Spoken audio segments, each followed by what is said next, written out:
The views and opinions expressed in this program are those of the speaker and do not necessarily reflect the views or positions of any entities they represent. How you guys doing? DropTop. Zaza. Okay. We gon' pull up in some Tahoes. Fill with my niggas and bitches. They don't get money, the motto. Shredding waves like I'm Otto. What's up, guys? What's up? I say what's up? Man, sit your ass down. Back after a whole almost 3-month break. Back with another new episode of StyleBeasting Podcast, episode 97, with your host, Delton Wall. Welcome back. And this episode is going to be a mainly Rolling Loud episode because I got in for Rolling Loud last week. And I really wasn't able to really do much the week I came in because as soon the day I got back, I was supposed to be at work. But, well, let me get to that first. I'll get to that last. Well, no, I should get to it now. So I really wasn't able to put anything out like the week. This gets the week prior to this episode coming out. So because I had to work the day I got back and all the way up until like the day I got day off. So yeah, this is me dropping probably like 2 weeks after Roll Out. So yeah, but let me start at the beginning before I go getting too far deep. Hey yo, what the fuck? So Rolling Loud was the 23rd. Yeah, it was like last week. And Wednesday, so this is how we were going to plan it. We were originally going to leave Wednesday morning to go to fucking Atlanta, and that Wednesday morning, leave Thursday morning, and come be in Miami like 3 or 2 in the afternoon. But because of Bambi situations, we had to get a rental later in the day and leave later in the day. Or should I say that next morning, following morning. But yeah, me and Bryant linked up that Wednesday. Just going around Durham, we were really waiting for weed, but we were just like driving through old Durham and like downtown. And it was like, damn, this place really changed. Like they got more condos. They finally built that big ass lot in that highway going to Chapel Hill. I forgot that highway's name, but it's like going right past.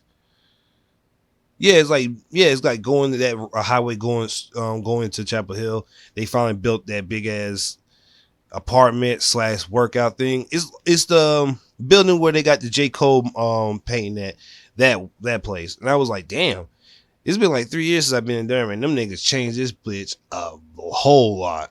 That's just prime. Like they're really pushing like the new homes and the new apartments like heavily, which I understand because before I left, they were already building the motherfuckers. So Basura. I can already tell that them niggas is really pushing that shit because down the street from where the Art Institute used to be, where the Mel Mushroom still is, and there's the BP. If you make a left at that light, there's a whole bunch of like homes and neighborhoods, and once you get past that, there's a big ass like storage, like new storage building. I'm like, and it's not like one of them old bummy storage buildings, like glass house storage building. I'm like, God damn, y'all niggas putting in money in Durham. Y'all might as well kick the hood out because the way they looking, which hopefully they don't. But I don't know. I have no idea what they plan on doing because even my small ass town is it's already white, so you can't gentrify what's already white. So they're just planning on adding in like new apartments, new homes, new restaurants, and like new like they're about to open up Sheets right down the street and open a new location for a highway so you can just skip the steep ass back roads. So places places are expanding slowly but surely. So in a positive way and probably a super negative way, because they might up your rent, and if you can't already afford your rent and they up it, you're gonna be fucked. So that's justification. But other than that, it was good to go around, see Durham after like years of not being there. But I digress from my Durham trip down memory lane. Damn, that was crazy. But yeah, so the day that me and Bryant go ahead and leave and go straight to Georgia to go to roll out, this is officially my first road trip drive. And like normally the farthest I ever drove was probably like maybe an hour and a half. But on this one, me and Bryant had to drive 3 hours, well 5 hours, because it takes 5 hours to get the Joe's house from where we were at. So we split that in half and went ahead and drove. Now, mind you, I was a little nervous. I was a shaky warrior. I'm not even gonna lie to you, because it's my first time be on the open ass highway, and that shit was like kind of nerve wracking at first. I'm not even gonna lie to you. I'm not even gonna cap, because I was like, shit, man, this is like, it's a little iffy. And I was already like dreading it too, because I was like, fuck, I gotta drive second because I'm not driving first. Stop being weak. Well, did I drive first? Yeah, I did drive first. And then I did drive first, and I was like, I didn't mind it, because I had, like I said, I told Brian and Joe, we on this trip, we're gonna share the driving no matter what. So I had to suck it up, pause, and drive. Now, I won't say I was bad, because we obviously made it back alive, so it wasn't bad. But once we got past that 5-hour drive, we got to Atlanta probably like around like 6 in the afternoon. And when we got there, the whole like zone Joe's in, I think it was like zone 6 or zone 5, was power went completely out for like 2 hours. So as soon as we got to Atlanta, it started raining. Power went out. We had to drive around for like almost 2 hours before the power went back on. I'm like, shit. That's lame as hell. How the hell when we always come to Atlanta, it always rains? Like, it never fails for some weird ass reason. Like, I think the last time we came to Atlanta, it rained. I'm like, damn, bro, like, what the fuck?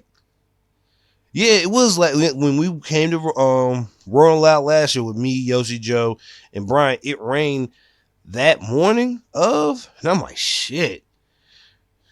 So I guess it's probably I won't say, what's that word?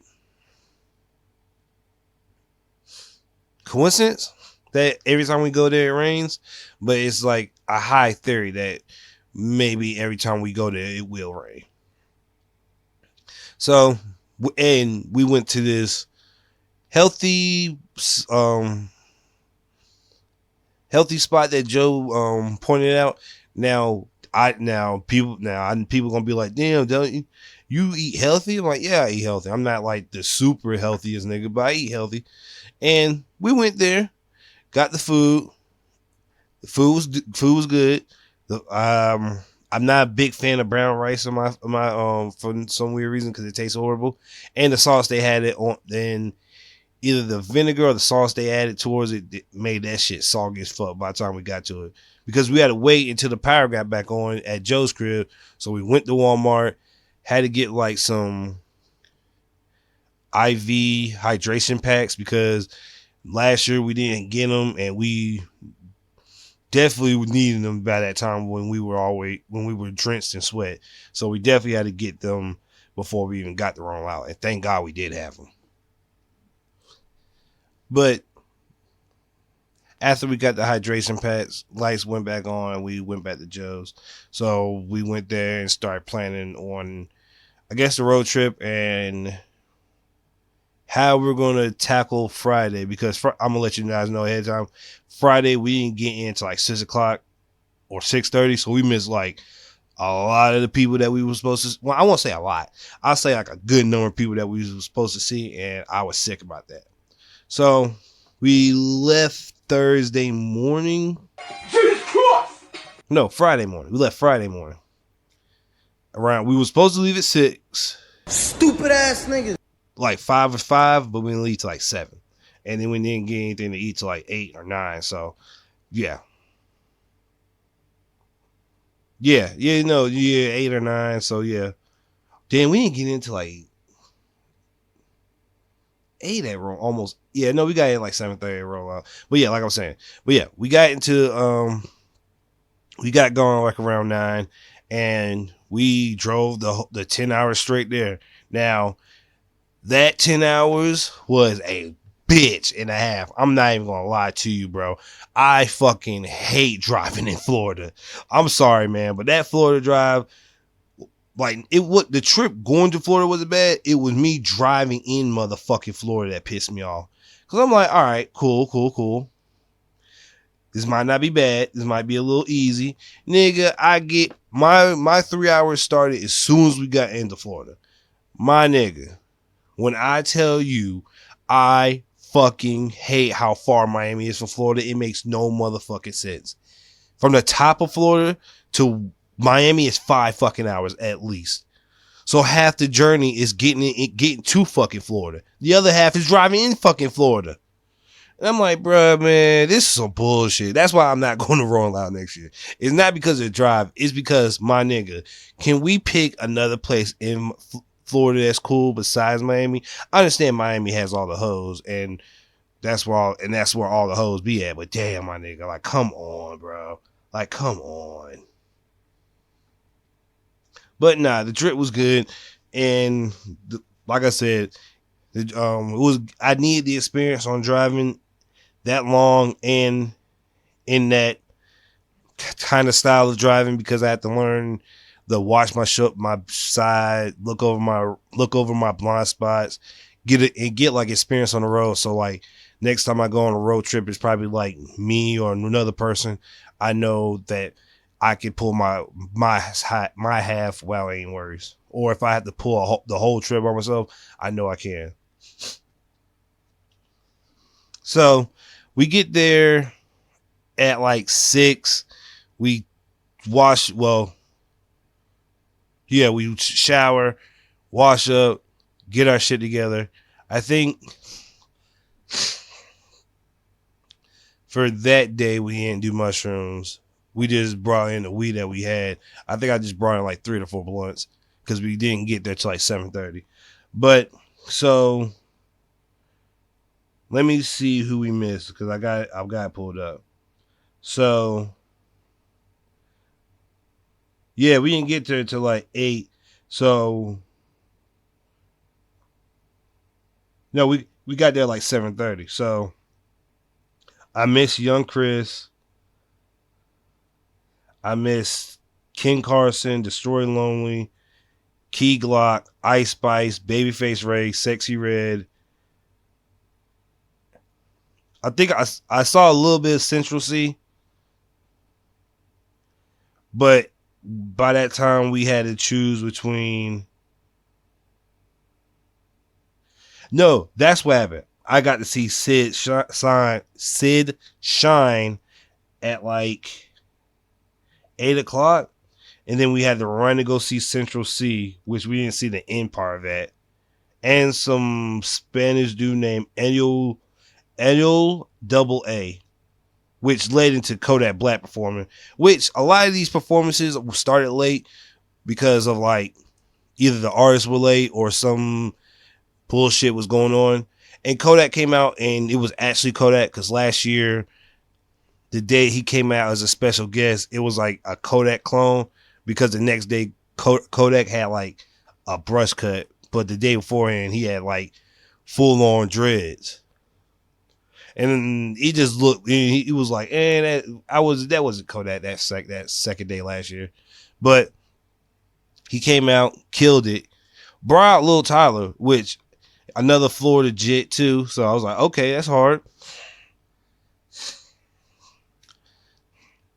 But halfway through, like I won't say halfway through, like I think Kodak's set was over because he came late, so he only was able to perform a couple songs. So like Kodak was like went on this long soliloquy and rant about like niggas hating on you and like niggas doing crazy shit. And he was going on a rant for like 10 minutes just talking and shit. And it was pretty fucking hard because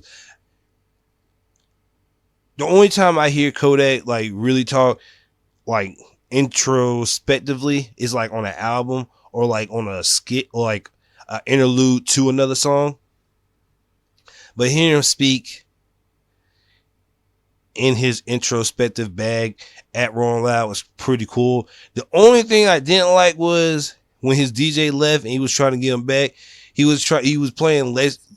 played Let's Get Married.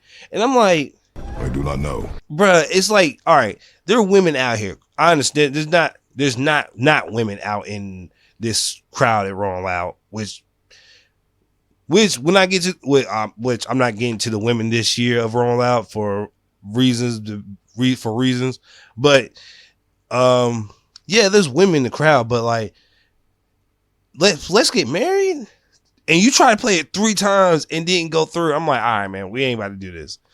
But if you listen to Behind Us, you can hear Lil Yachty and perform it, and I didn't know who. I already see Lil Yachty before. I think it was like the first year of Rolling Loud Miami I saw him perform, so I was like, I'm cool. Yeah, but I don't think I saw Kodak Black. Well, no, I saw Kodak Black perform last year. But I don't know. I guess I want to see him headline because I never saw him headline. But yeah, it was weird him getting to his introspective bag and hearing him argue with like the Rolling Loud set saying, hey, if you don't let me play any more music, I'm never showing up again. So he might not show up again. So who knows? But knowing how he's like a Florida boy, they're definitely going to like keep him in there. But while he was talking, Yachty was performing with those AMP boys and like Kai, Sentai, and them niggas. And I'm low-key happy I didn't go because I ain't gonna lie to you, I ain't trying to hear them AMP niggas rap. Like low of the lowest key. I'm not really trying to hear them niggas rap at fucking all. So I was cool with them not seeing Yachty. I'm glad I missed that.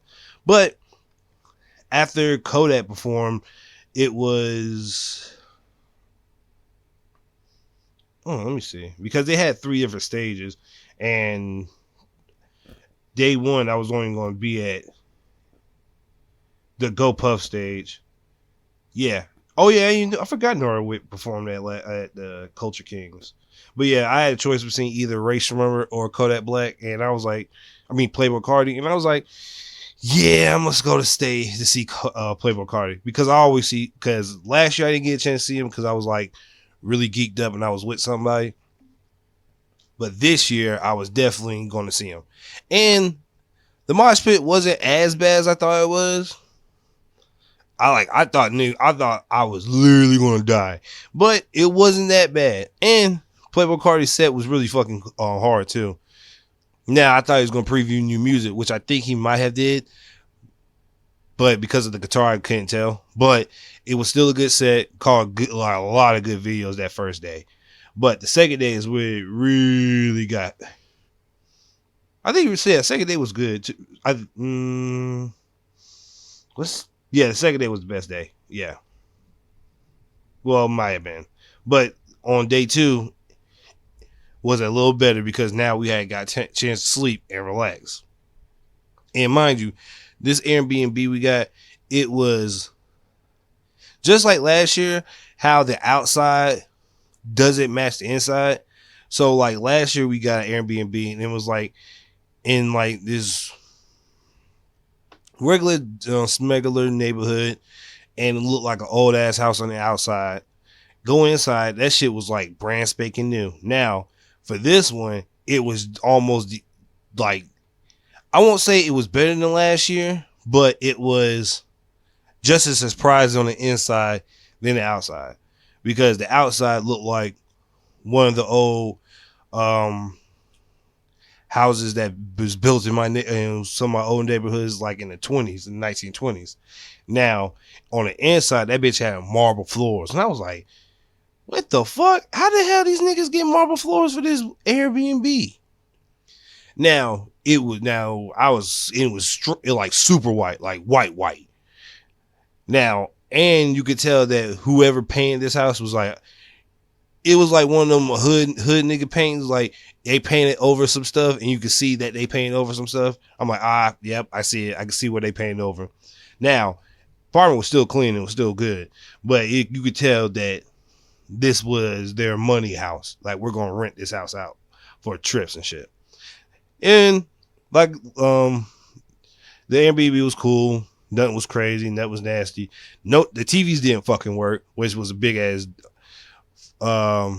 fuck you. So I was like, I guess we can't watch the TV unless it's on our phone. And it's whenever we had time to be on our phone, it was like in the morning, because after 2:00 we're charging our phones to get ready for the day.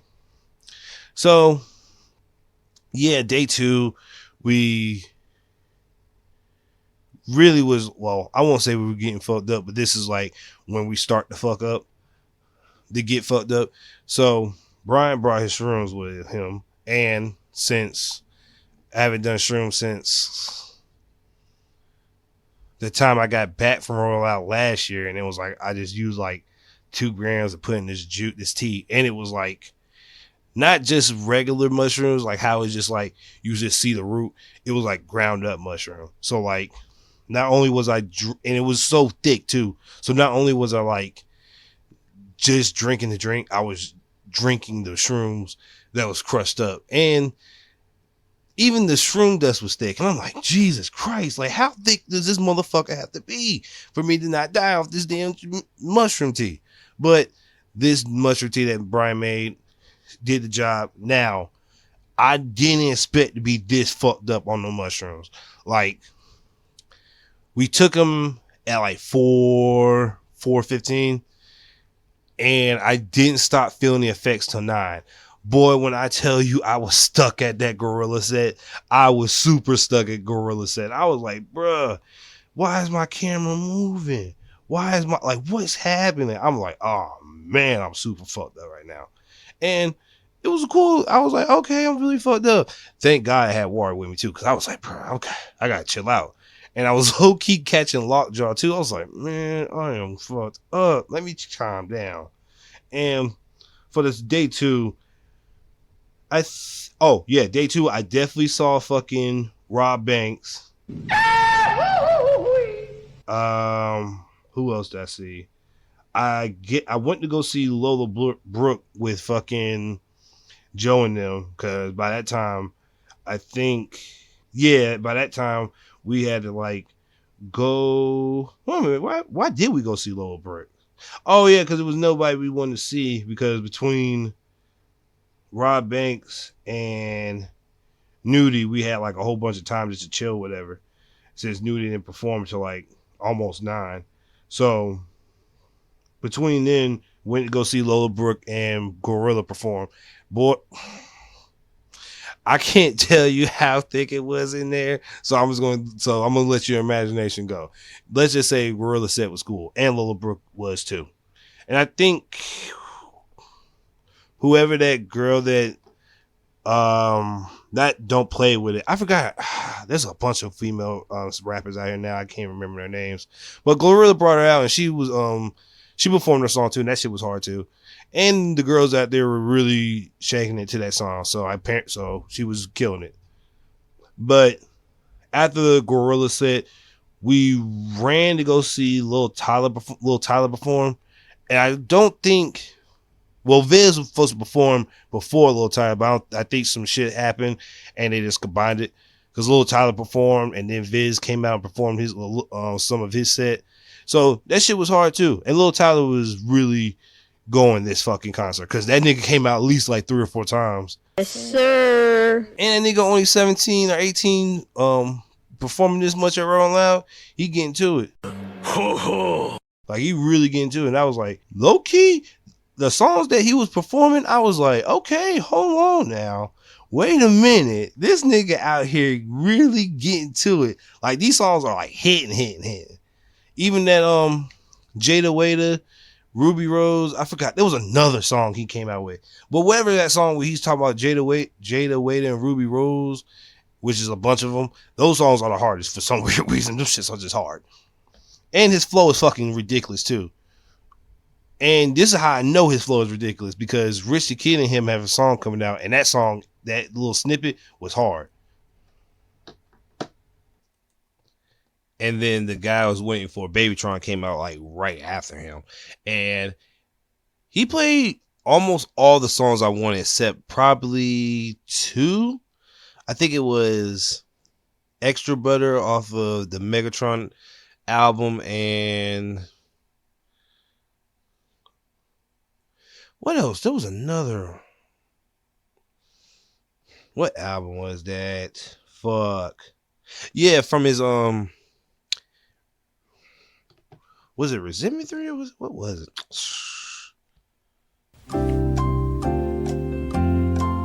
Yeah, off his Ben Reaper. I ain't hear anything off of that. So he played the Autobahn. Yeah, it was basically the Autobahn mixtape. And no, I'm wrong. He definitely did play something off of that Megatron album. It was the, I'm sorry, man. I had to look up a lot of these songs because I was Manute Bowl. It was on the Megatron album. It was on that one. So I was happy to hear that. And I think he brought out there's a white Jewish rapper with Wicks, and I think he's Jewish. Well, I think I already said that. And I don't even know his name. I think he was on a song with Babytron on one of those Cole Bennett's. BLP Kosher. So yeah, that guy. And I never heard him before neither. So hearing this music first time, I was like, okay, that's not okay. This is hard. I gotta give it a listen to. And that's what really I learned from Rolling Loud. I would normally find like new people to listen to because the headline acts will bring out like a friend of theirs that was on a song, and they'll drop like some songs they've been recording or whatever. Like Certified Trapper. I hate Certified Trapper, but Babytron brought him out, and I was like, okay, this shit his. Like, I know I hate to admit when Jaquan was right, but Certified Trapper do got some hits, and and he does have some hard music. I do not know. Yeah, because after Babytron, we ran to go see Young Nudie, and Nudie was late, but Nudie came out and played out his Gumbo and I get a lot of these naming these albums mixed up. EA Monster, he played both hits off that one. He came out to Project X, which was hard. And what else what else? I don't think he played Peaches and Eggplants until 21 set when we were definitely at 21 set. But the Nudie set, for some weird reason, the Nudie set, I don't know if it was wild. It wasn't. I feel like it was wilder last year only because it was in a smaller area. Because the Nudie set, bro, that was a lot of people compared to what was last year. It was ridiculous how many people was at that Nudie set. And he still played the hard shit, all the good songs off his album. Let's see, what did he play? No, yeah, he played all of it because he played EA with him in 21, and 21 wasn't even out there. So, and it still had the same effect. So basically, all the songs that you like by Nudie and songs that I didn't know and I don't have on my phone, he basically played. So if you're a Nudie fan, you already know what he played. And it literally was mosh pit. And that's another thing too. Niggas was mosh pitting at Nudie set Nudie set, and even though I already know niggas mosh at like pretty much anything that's hard, pause. It was like he came out like nigga. The song didn't even play. Nigga, his voice had niggas mosh pit. I'm like, nigga, Jesus, how the hell you mosh to a nigga talking? Shit. But yeah, that was Nudie said was cool, and I got a lot of those. I think did he? No, he did not perform Peaches Eggplants until he came out with 21. And 21 was. I'm trying to think who was after Nudie. Okay, it was okay. We went after Nudie to see Currency. Wait, really?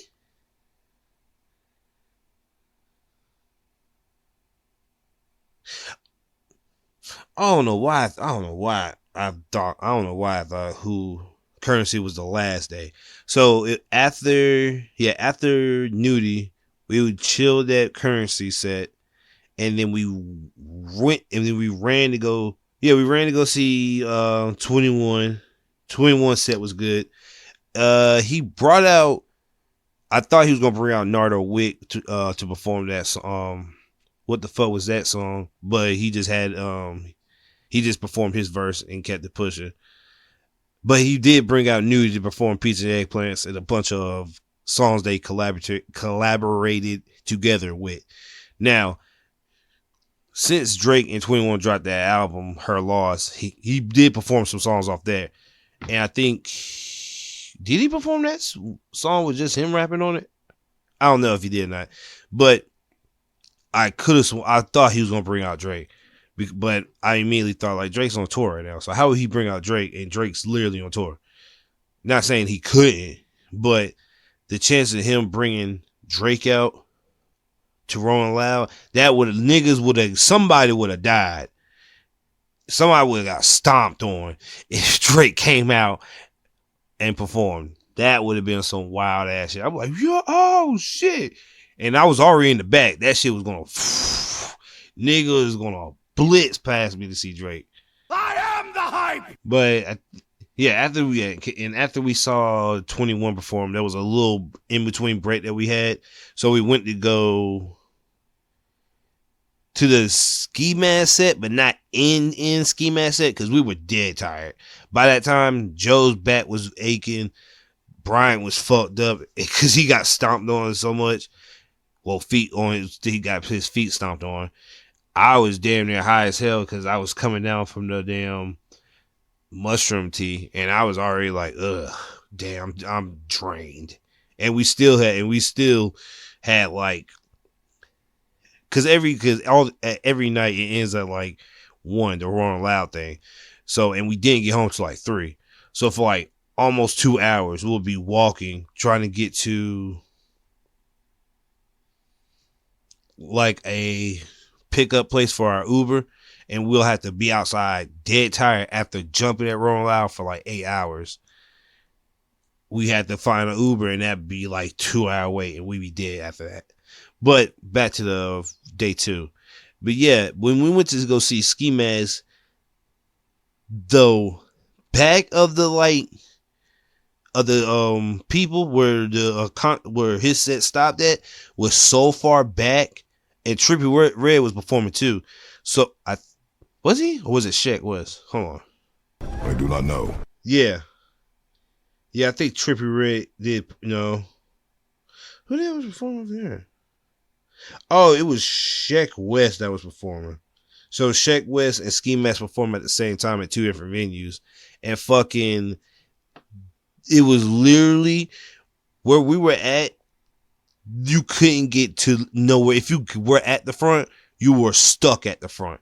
Like, you couldn't, by the time you even got to the back, if you were already dehydrated and dying, you were dead. There was no way for you to, like, let's just say you better have some water if you're going to be up front at the Ski Mask set, because there was no way you were going all the way to make it to the back. Like, no way.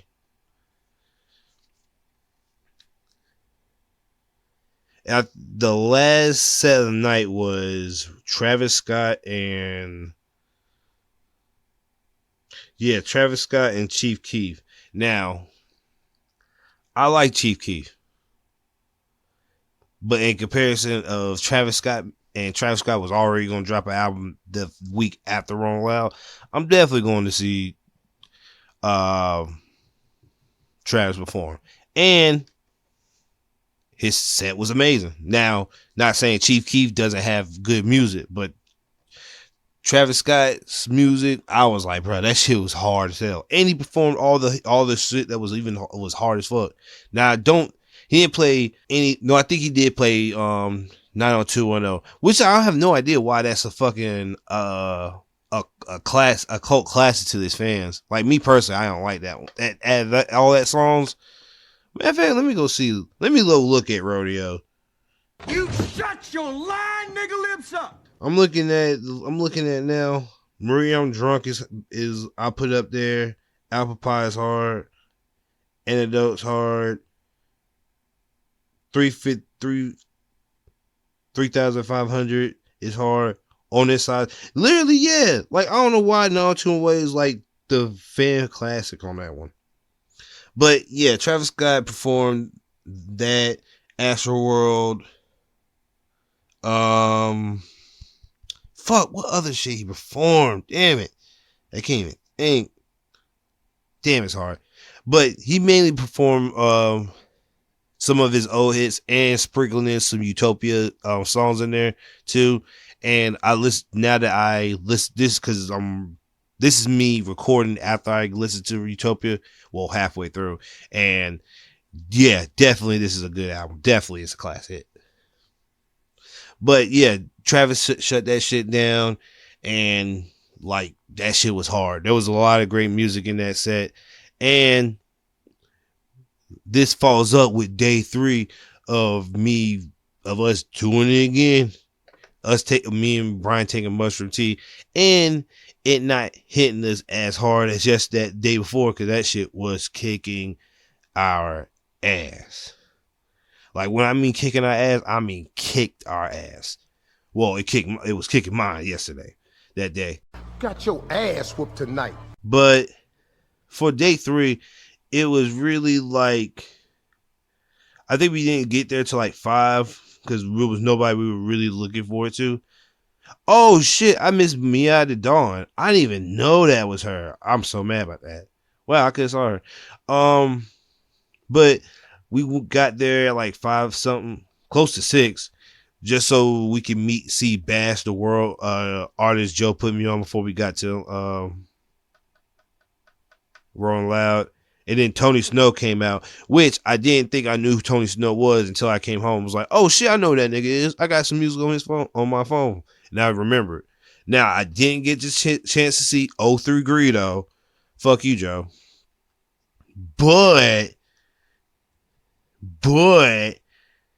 I got a chance to see Ian Triplin, the dude who the dude who came out with that Awkward Freestyle and Louis V and Just Friends. That it was basically the Awkward Freestyle that was got him booming.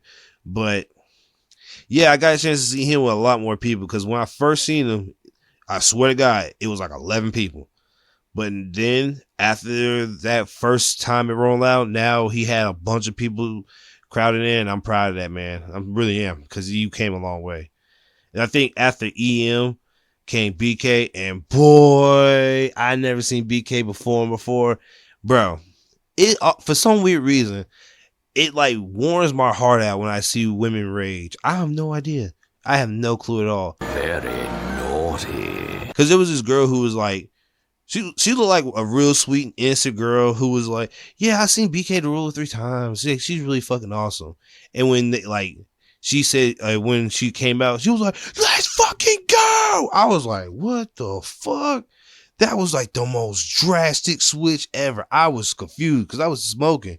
And then like when she did that, I like jumped because I was like, God damn, this girl just switched up fast as fuck. I am the hype. But And I lost my blunt as soon as she started performing. I was like, man. So I was literally smoking. Literally. I got mosh pit pushed. The blunt flew out my hands and landed in the crowd. It was lit. So whoever landed on it got either burnt or that shit got stomped out. I was like, fuck me, man. How the fuck did I lose my blunt not even mid set? First fucking song came out. I was like, fuck. How the hell did I lose this shit again? Now, I didn't lose any weed this time around. Thank fucking God. But, whew, if I would have lost that weed, I would have been sick. But, yeah, BK Ruler set was hard as fuck. And a lot of the songs that I fuck with, she played. So, thank you, Joe, for putting me on BK the Ruler. Because her music shit is not shit. It is the shit. But after BK, there was like a break. And we went to go see Don Toliver perform after that. And Don killed it, shut it down. I don't think he had played all his R&B hits, but he played mainly the hits that everybody knows and like fucks with. And that shit was hard too. I ain't gonna lie, that shit was mad hard. But after Don Toliver set, the night went kind of bad. I won't say it went bad for the whole night, but I passed out before Uzi performed. Like, I was feeling like, damn, I'm feeling like kind of tired. And I thought my sugar was low, but I was like, yo, I think I'm dehydrated. And I told Brian and Joe this. And by the time I turned around, I like literally woke up, passed out on the ground. I'm like, what the fuck happened? And Joe told me apparently I walked like a couple steps, bumped into somebody. He pushed me because he thought I was like being like an ass, and like I passed out and fell. And I guess him pushing me was like me knocking myself out because I woke up. I was like, oh man, and I felt really bad. And I felt like a loser for doing it. And let me say this first: people who pass out or pass out in general aren't losers. I'm not speaking on those guys. I'm speaking on my behalf, because I didn't realize I damn sure didn't realize I ain't having anything to drink after or midway through Don Toliver set. And that was at least a good hour and a half. And I was like paying it no mind until like it actually hit me. I was like, fuck. So thank God Brian had like one of those water backpacks, because I definitely needed that. Like that whole rest of that and like another bottle to be good. And then like after like 40 minutes and like me like getting that in my system, I was fine. But it wasn't until like I had to get something in my, like some water in my system. I was really fucked up. Like, and it wasn't even the weed or shit. It was just like me just not be having a whole lot of water in my system, which I thought I did. But the night did a 180 as soon as I saw Lucky perform, because I never saw Lucky perform at all. No, actually, I'm lying. I saw Lucky perform last year, but I didn't know any of his music until after Rolling Loud, or the day he came out and performed. But I saw him perform. It put a big smile on my face, because I definitely was like looking really forward to seeing Lucky. Like low key, that was like my whole goal of that day. This is like, let me just stay calm and stay non-messed up until Lucky performs. And I saw him, he killed that shit, and I got cut, and he performed all the songs I wanted except like 3. And that was another thing too. I'm starting to realize a lot of these Rolling Loud sets, they not saying they'll play all. You're not going to hear all the songs that you fucking love. I'm saying like some songs that you thought was the hardest probably wasn't the hardest, which is funny enough for me, because the songs I like probably aren't the general populace's favorite songs. But he did perform the hits that I mainly know, and I found some new songs that he played. Well, they're old but new to me, and I really fuck with now. And a couple off that 2 albums ago that I gave a listen to, but I didn't get a good in-depth listen to was Days Gone 3. Yeah. Days Before Gone 3. And yeah, there was a couple of songs on that I had to revisit. But ASAP Rocky was the headliner for that last night of Rolling Loud, which he played a lot of some new shit. And when I tell you, boy, that album gonna be hard. Now, with Rocky performing his new songs, I did not know people really like Rocky. And that's another fucking thing too. People, all these media outlets are just saying, who the fuck is going to see ASAP Rocky perform? ASAP Rocky doesn't have any music perform. Nigga, ASAP Rocky performed for almost a whole hour off of old and new stuff. Like, what are you talking about? And people were like there. Like, when it was time for him to perform, that place got packed real fast. So, and I'm going to get to this too, because, yeah, I think I'm going to go to the music after this, because obviously this stay the same.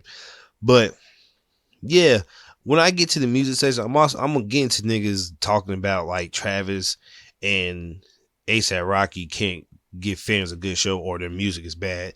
That shit is beyond past due, old as fuck, and wrong.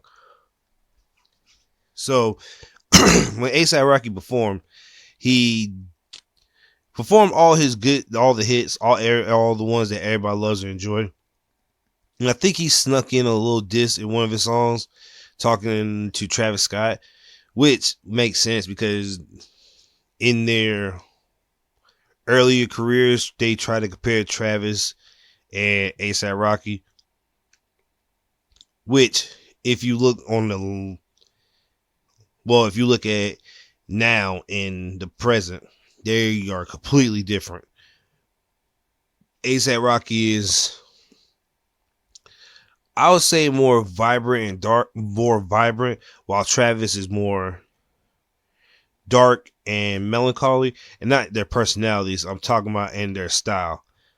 Because if you listen to Utopia, it's completely like going to the dark grungy style. But I'm gonna get to that because I'm almost done rolling out. I'm getting off topic. But yeah, the final day rolling out was great.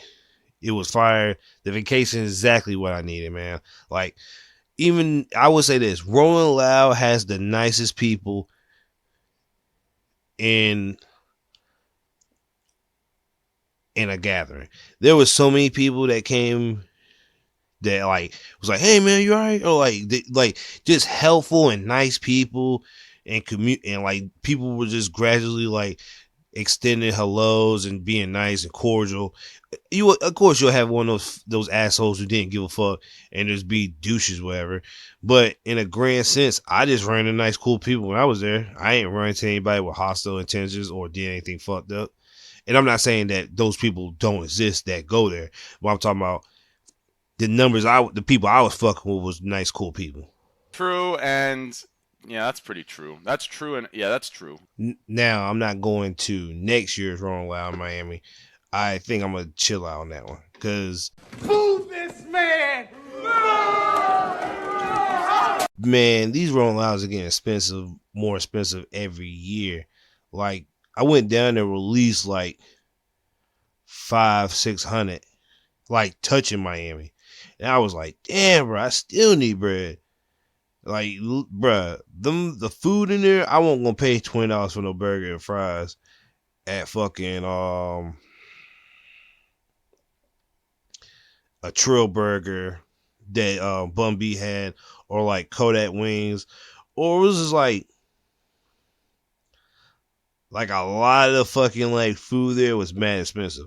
Now I understand why, and because you're at Rolling Loud, you might as well hike up the prices and I can't eat! I'm broke, nigga! I'm broke! sell because that's what you're gonna do. It's a big festival where a whole bunch of people are gonna be at. So of course they're gonna overcharge for food and stuff and drinks. Cause a bottle of water was like $6. So yeah, you're gonna need a 6 bottle of water when you're fucking high, your mind just jumping everywhere. So yeah, definitely Definitely gonna need that. So yeah, I understand that, but that's why if I ever do go back to Rolling Loud, it's gonna be you're gonna have to have a good 1,000 in your pocket, like touching Miami, not like you have 1,000 leaving your crib to Miami, 1,000 touching Miami. I can't eat. I'm broke, nigga. I'm broke. But I think that's it for. No, yeah, I think that's it for my Rolling Loud review, and there won't be a thick ass review this year. And when I'm talking about thick ass review, I'm talking about asses, like actual fat asses. I'm not gonna do those reviews this year for multiple reasons. But yeah. So off of Rolling Loud, I'm getting to go ahead and start with the pod actually here. So. And now, our feature presentation.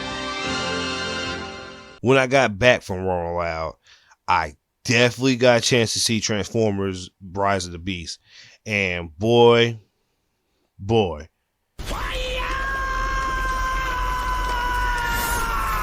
let me tell you something. Best Transformer movie ever. Yes, sir. Fucking ever. Bro, Optimus Primal, the voice actor for him was the same guy who's a voice actor for Hellboy. Great. Amazing. Everything about the movie was great. Everything. The human interaction was less, and it was a little bit funnier. Transformations were immaculate. Seeing depressed Optimus Prime for the first time. Well, you saw depressed and crazy Optimus Prime when at the second to last Transformer movie with the Michael Bay era, or the last movie with the it was the second to last, because the last movie was Optimus beating the Quintessons. But yeah. And you find that Unicron was in Earth the whole time, which was weird. But yeah, movie was great. Unicron was great. Scores was great. Air Razor dying fucked me up. Them having Ape Link in this movie right around the time I actually saw the Transformer toy for Ape Link, I was super confused, because I was like, really? We're gonna do Ape Link? And I didn't even know anything about Ape Link until like somebody on Twitter told me. So that's how it goes to show that even there's not, I don't know everything about Transformers, but the stuff I do know is really fucking cool and valuable. Now, I will say this: they can bring back. They killed Mirage. I was super sad about that. I'm not even gonna lie to you. I was spoiled on that a little bit, like a week before I saw the movie, but I was still like mad they killed Mirage off, because I played this Transformer mobile game and I had Mirage. And I'm like, damn, why they get rid of them? They had to get rid of Mirage. And Pete Davidson probably was a good Mirage. I think he could have stayed and been the next Bumblebee. Nani? I don't see him being like, well, no. I can see him taking Bumblebee's spot and being like the kid favorite and start the new line of, I guess, the new generation of the Bumblebee effect. Like you wouldn't be Bumblebee because it's already too late. But you'll be Mirage. You'll just be Mirage movie, Mirage forefront. Like, oh shit, we're gonna need Mirage to save the Earth. Well, we're gonna need him to back up our plan to save the Earth. Yeah, something like that. So sometimes I just want to know how your brain just goes to that. Okay. And I was, like I said, I was already spoiled by the end of this movie anyways. So I already know that the G.I. Joes are coming in the Transformer movie, which makes sense because fucking in the comic books, the G.I. Joes and the Transformers linked up and helped out. So if we follow the comics even not to a T, we might get what's that? We might get the shattered dimensions where the Autobots become Decepticons and the Decepticons become Autobots, or we'll get the go down the route of meeting Rodimus and all those guys, or we literally might just do the Transformer G1 series as a movie and then go into Primal and all those guys, because Primal and Cheetor are there, right? They're literally right there. So as long as we don't do like other bullshit, we can still use those guys. And we haven't seen fucking Megatron, which means Cobra's gonna bring Megatron, or Megatron comes to help Cobra. There, boom, there goes the movie. Boom, there it goes. Boom. All right. It's already in my head. Starscream. Oh, boom, right there. Boom. I got the movie. I got the movie. So yeah, I already know what's going. I don't know what's going to happen, but if my brain is working correctly and the Autobots are already there, Cobra Commander probably has Megatron in an ice cave or something, or they're gonna hit a signal and be like, "Oh, are you the ones with the Autobots?" And the Decepticons will come and just be cool with the Cobra Commander, while the G.I. Joes have Optimus Prime and the squad. Now, isn't that just prime? But this also leads this movie, well, not this movie in particular, but actor Ron Perlman, this coalesces into the actor strikes, not because of this movie, but Rob Perlman put a statement out saying, "Hey, you guys are making all this money, not doing shit, or just like cooping the residuals and not giving it to the writers who are actually writing the movies, who make the movies good." And he was pissed too. Like, he was like, "Bro, you guys got like 20 mil. You can't pay these writers anymore." And that's what it really is a writer's strike, because companies are going to start using AI to like write their stories and cut out people, so they're saving money. Like, companies are trying to save money by using technology and thinking it's going to do well, and sometimes it's not. And that's what these protests are for the writers, and there are a bunch of actors who are coming out to help out. I think the actor who plays Machete helps out. I think Danny Trejo, Rob Perlman was out there. What's my nigga name? Danny DeVito was out there. Better Call Saul, the lawyer, the main character of that show, was there. And there was like a couple other actors, big actors that was out there with the people picketing. And like, some of the companies try to like cut the trees limbs down so they could not have shade while they're sitting out in that ridiculous heat with water, protesting their right to get more money. Excuse me, sorry. And to get more money, while the corporation is taking the money from their pockets, trying to shortchange them or just not pay them the right due amount. Like, yeah, man, get your money, guys. Like, you guys make the movies and TV shows for us, so why wouldn't you get paid? And Abbott Elementary, the whole cast is out there with the people protesting still too. I don't know if they're still doing it now, because that was happening like the week of Rolling Loud, and that was like last week or 2 weeks ago. So yeah. But yeah, that was a big thing when that week of Rolling Loud, like actors and writers were out there fighting. And I got supported, and I fought with it. But enough with the first part. Let's get into the music of the pod.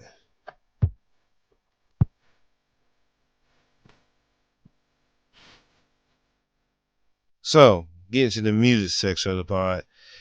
Yeah, I'm just go ahead and start with the Travis hate since Utopia dropped. Now, I'm not done with Utopia. I'm just now getting to it because I've been tired of shit because of Rolling Loud and getting back on the job working. So as soon as it dropped, people were just shitting on Travis Scott. Well, people were saying it was a good album, but people were just shitting on him and shitting on him. And I'm like, this music can't be that. Is this album bad? Am I tripping? Am I really tripping? And then like I listened to it, and I'm like, I'm halfway through, and I'm like, I don't understand what like people are talking about. Like people are tripping. Like don't and like I got spoiled on who's on the damn track list because the people was like talking about it. Like, oh my god, this Drake and West Side Gun feature is amazing. I'm like, oh damn, y'all just tell it, why don't you? And it's like people were saying, yeah, man, like Travis Scott wasn't saying much, man. He wasn't talking from the heart. I'm like, nigga, come all right, man. A lot of y'all niggas just be talking to talk your fucking head off. When have you ever known Travis Scott to be like introspective like rapper? Like he's gonna put a whole 16 and be like, oh, I'm gonna use this metaphor to do like nigga, no. His nigga, he don't make that kind of fucking music. And DJ Academic's ass was like, I don't want to hear you talk about the same stuff you talk about if you're not going to talk about Astroworld. One, he did mention talk about Astroworld if you actually listen to it. Two, nigga, Travis Scott ain't that kind of rapper to go back and be like, yeah, man, I messed up at Astroworld. It really messed me. Like, nigga, no, y'all niggas is really fucking stupid and dumb. Like, certain artists isn't going to be doing that. Shut your stupid ass. Like, if you expected Travis Scott to get on that album and do a whole 16 and tell him how the Astroworld Fest was a mistake and it was fucked up, what happened? No. And it's not, and he already went through that whole entire ordeal. This nigga's not Drake. He's not going to go through a traumatic thing and then softly rap about it, naming it 9 a.m. in whatever city that was when that shit happened in Astroworld. Like, no, it didn't fucking happen. So I don't know what the fuck. So niggas is just dumb. Now, is the music good? Yes. Is the music bad? No. Is niggas just hating just to be hating? Yes. Cause niggas don't listen to nothing but like Jay-Z, Cole, Nas, Busta Rhymes. Like niggas don't be listening to music really. I feel like niggas just want to like hear this complain and like yap their mouths. But Travis Scott album so far, halfway through, is not bad. Niggas just hating. And speaking and still being on hate, niggas hate A$AP Rocky. Like I was saying, that he can't make music. That music was good.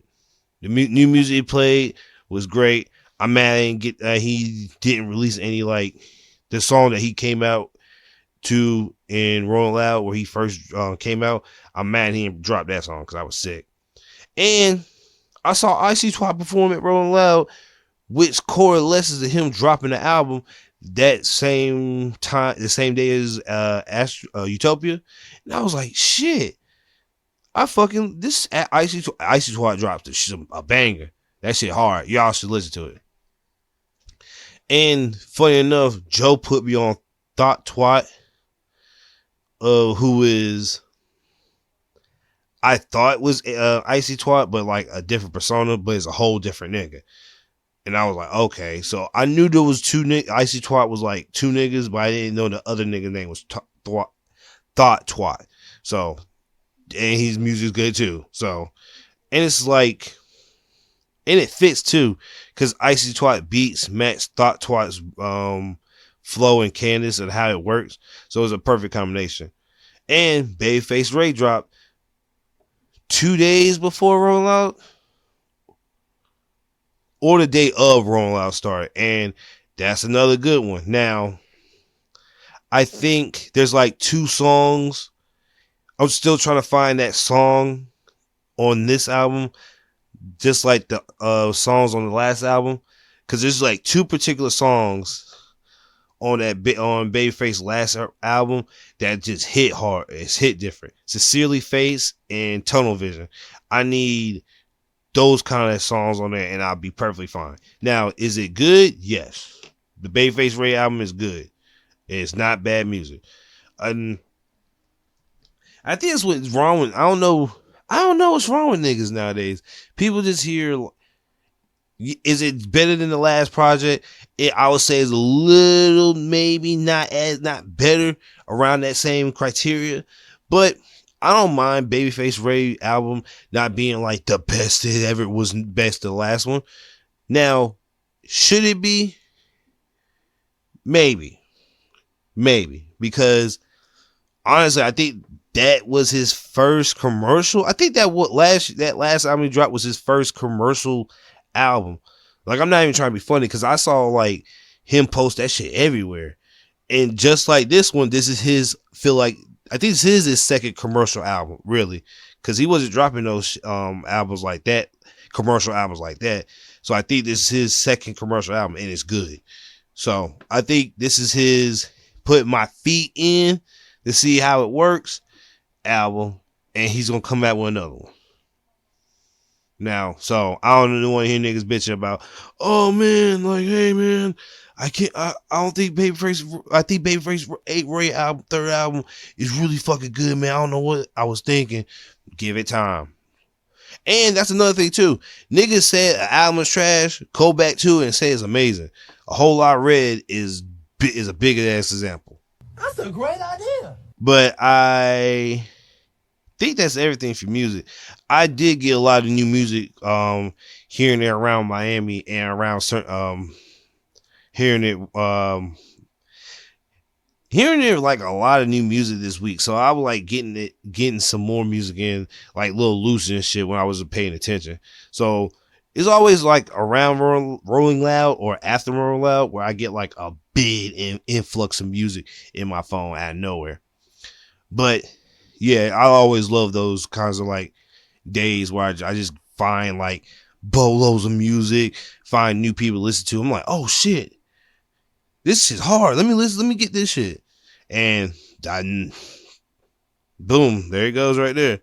But that's it for music, really. That's all I had on my plate on the music section, since Rolling Loud was a part of the music, so that counts. But I think the next portion, the manga and anime portion, I'm gonna put together, because I really didn't read anything and stuff was on break at Rolling Out. So I'm gonna put it all together, because a lot of stuff for One Piece will drop since Gear 5 is coming out. So I'm gonna merge these together and do this last segment here.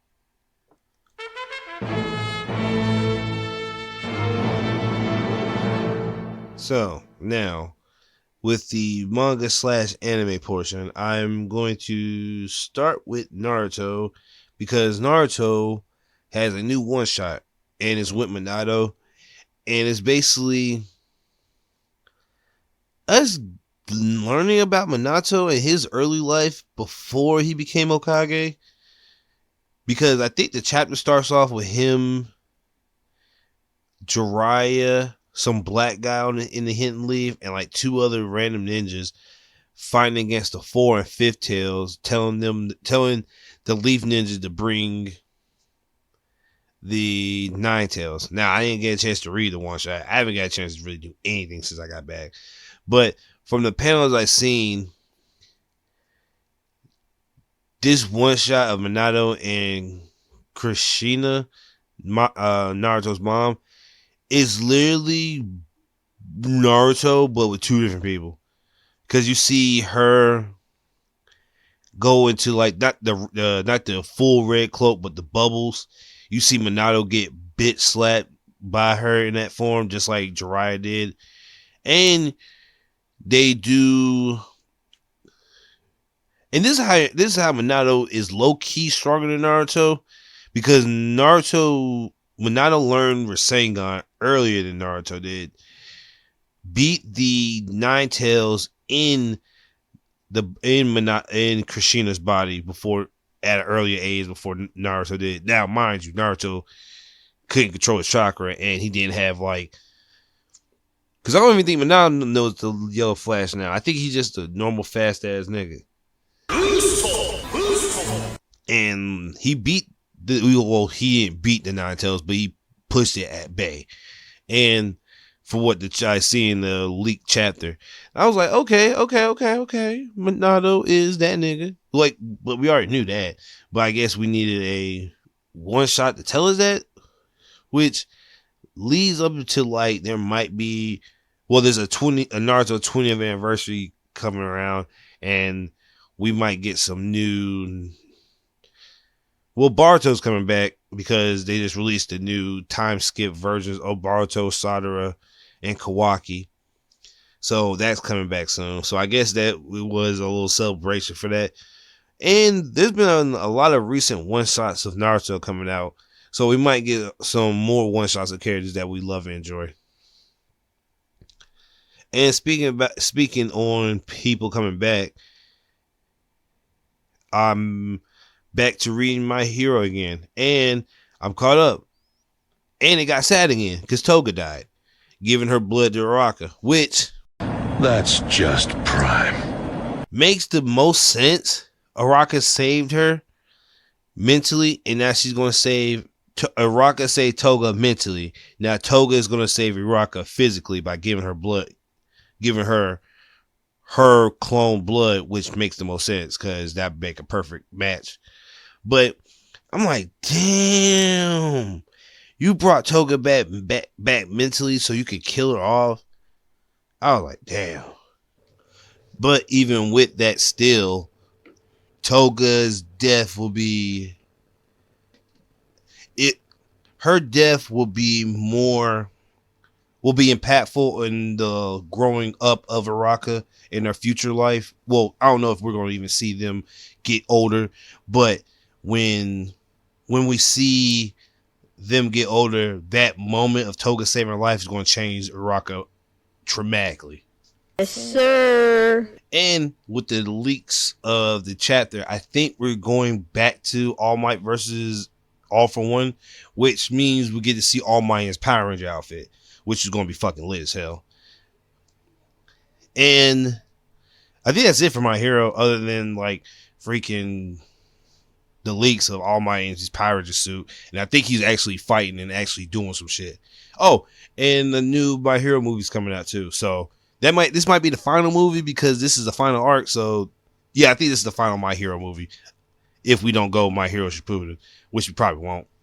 But Black Clover is back because, like I said, the week of rollout, it was Golden Week, and they don't really drop shit on that week.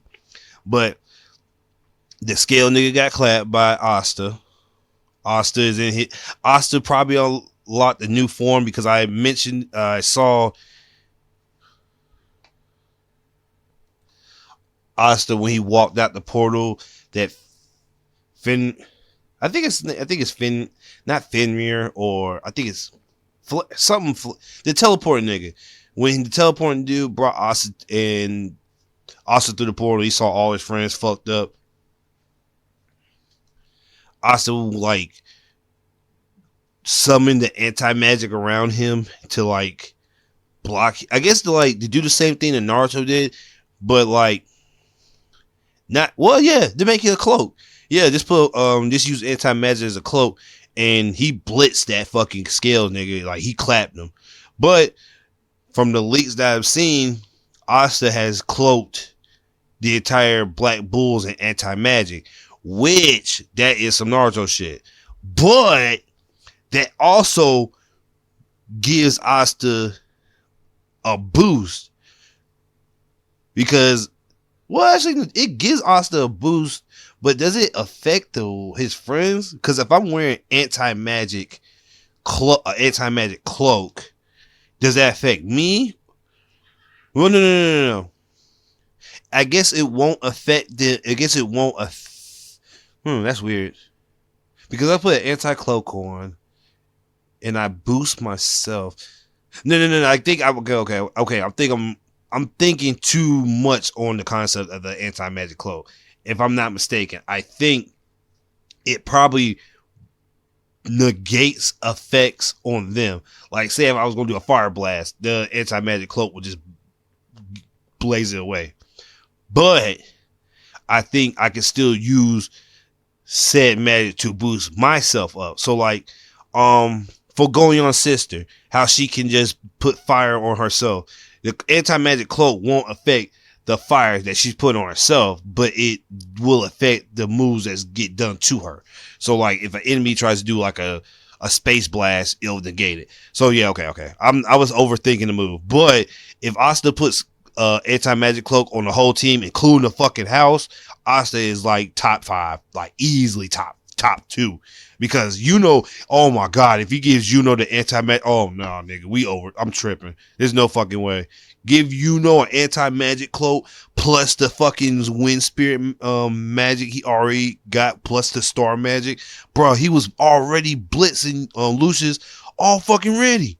Now you give me anti-magic on my blitz. Oh, it's over. It's ass whooping time. Oh, Yami. Oh my god. Oh god. Yami about to have anti-magic with darkness magic. Shut the fuck up. It's over.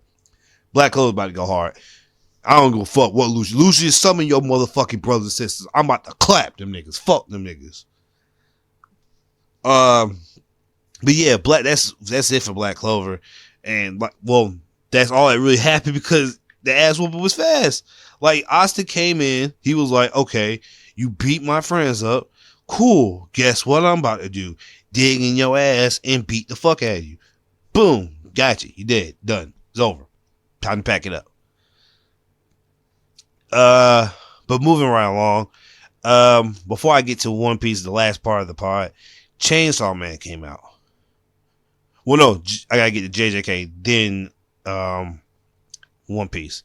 Chainsaw Man, it's, again, man, I don't know what the fuck the author's doing. I don't understand where his direction is. I don't understand what he is doing at all. Like, I don't understand. Like in my heart of hearts, I don't know what this nigga is like trying to portray in Denji or like in general what the fuck he's trying to do. Because I forgot that nigga name, but the octopus nigga who's on the devil hunting school team, he hooked Denji up with this weird chick that was basically touching his dick at movie theater, and like basically he hired a chick to fuck Denji probably so Denji will stop being Chainsaw Man and just live a normal life. Now we know as the reader, Denji has horrible choice in women. Like every chick Denji has tried to be with is either killed him or wanted to kill him, or they just killed him. Because I think every chick Denji been with is because Power not to hit him in the head with a hammer should have killed him. Bomb Girl blew him to smithereens and bit off his tongue. Makima did Makima shit, and Basura. And this new girl right now is probably like crazy because like as soon as Denji was while Denji was getting beat up. Oh, if you hear a little kid talking, it's my niece. She wanted to come in here while recording. But yeah, that new girl is like really aggressive. And she's like doing hard rock karaoke while Denji's getting beat on by a lot of dudes with bats.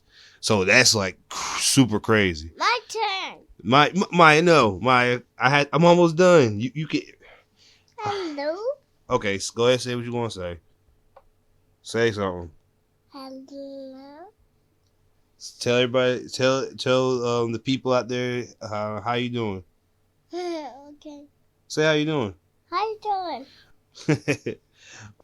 But like I was saying, Denji's getting beat up by a bunch of dudes with bats, and this girl singing hard rock music in a karaoke band, and Denji beats all the dudes up and comes out on top. Now the weird part is she picks up the bat and starts wanting to beat up the dudes too. So now I don't know where this is gonna lie, because I don't know if she's gonna be like a smooth, cool, non-crazy woman, or she's gonna be a crazy woman beating on Denji. No, Maya. No. Don't mess with that. Don't mess with that. Okay. I'm almost done. Yeah, I'm almost done. I'm gonna talk about One Piece and Gear 5, and we could play, okay? Okay. You wanna go in there with your mom? But for the last portion of the manga / anime, I'm gonna talk about Gear 5 and One Piece. So, Toei released a trailer to Gear 5.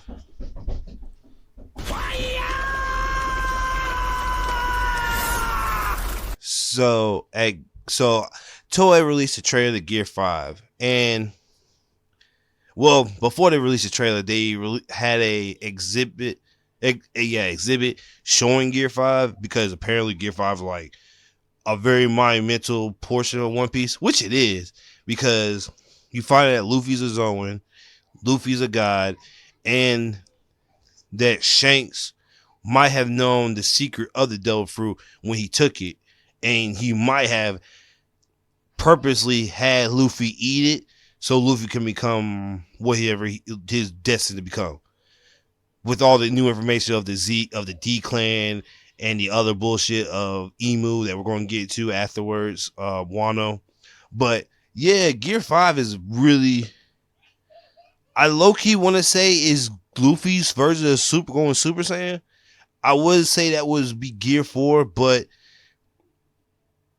it would have to be Gear 5, because just like for Goku, they thought that a Super Saiyan was a myth, just like Nika. And to get to that level of power, they didn't think you could ever do that again. So, yes, I will say because it was a big argument saying that Gear 5 Luffy transformation is not as iconic as Goku Super Saiyan, going Super Saiyan, which it is. Like, the context of this transformation for Luffy is because Luffy died. In all actuality, Luffy died. And this has all been like hinted at since Skypiea, because of the whole like slavery, and with the what's the nigga Who's Who, he was talking about how when he was when he lost the Nika fruit, aka the gum fruit, he was locked up, and he was like talking to some slaves, and they were like, yo, that Nika, that nigga's a legend. And like, he was like, oh shit, that nigga died after he talked about Nika. Who the fuck is Nika? And this might play part and parcel. Well, this does play part and parcel, because that's who Luffy is. Luffy is the Nika, because he ate the Nika fruit. Now, they showed us the trailer. Gear 5 looks amazing. It literally looks like Looney Tunes. Kaido's, matter of fact, it looks like Cuphead, which is made around that time. But the whole Kaido getting like dizzied and getting socked in the face, and Luffy just like, because Luffy, when he first became Gear 5, he like became like super muscular and started beating up on Kaido. I didn't realize, excuse me, this nigga pulled the belt that he has, so he has more air in his upper body to get muscular and to whack Kaido. I was like, bro, this the most Looney Tune ass shit ever. This nigga Luffy about to whoop Kaido ass stupendously. And this all plays part and parcel with me having to catch up to One Piece, because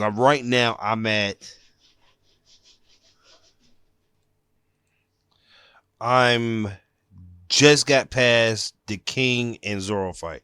I already watched it, but I'm rewatching. So now I have to see the Kid and Big Mom fight before Saturday, so I can like watch Gear 5 sitting down, because I already know the server's gonna break as soon as the episode drops, so I probably won't see it till that Sunday. But yeah, Gear 5 is coming out. The manga's coming back, and I don't know what the leaks were in that one, because those come late. Well, not late, but nobody posted those until like the midway through the week. So yeah, Gear 5 is coming. Niggas is hating mad bad because they don't like Gear 5. I don't know why. Gear 5 makes sense. It's just Luffy doing. Luffy did exactly what his awakening should do: make everything rubbery. Now everything other, Luffy being a god, Luffy being a Zoan, a mythical Zoan, and his devil fruit being like some mythical shit that nobody knew about and name was changed. That shit was not in my bingo card at all. But Gear 5 is coming August the 6th, so be wary. It comes out in like 5 days, so be very wary. That shit is gonna come out. No, it's coming out in 6 days. So be wary. That shit's gonna come and blast everything. No, that was not a pun. That was not trying to be funny. That just happened. But like I said, it's on its way and it's gonna be fire. But that's the last thing I had to talk to you guys about this week. I appreciate you guys holding out for me. It's been a while for me to record, and I had to get back on that pony and ride it till the wheels fall off. That was weird. But nonetheless, thank you guys for listening, man. I'll be back next week with more stuff. C'est la vie. Peace.